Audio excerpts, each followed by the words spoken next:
આકાશમાં ચાંદો ગોળાકાર, આપણી પૃથ્વી ગોળાકાર, બેનની બંગડી ગોળાકાર, મમ્મીનો ચાંદલો ગોળાકાર, આકાર આકાર ઘણા પ્રકાર.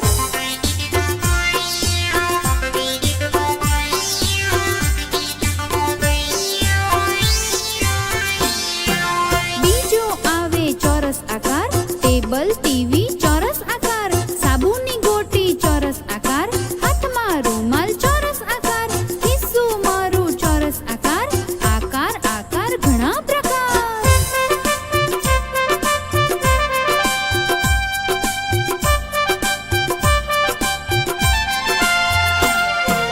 ત્રીજો આવે લંબચોરસ આકાર, પાટી ચોપડી લંબચોરસ આકાર, કંપાસ પેટી લંબચોરસ આકાર, ફૂટપટ્ટી પણ લંબચોરસ આકાર, ખાટલો પલંગ લંબચોરસ આકાર.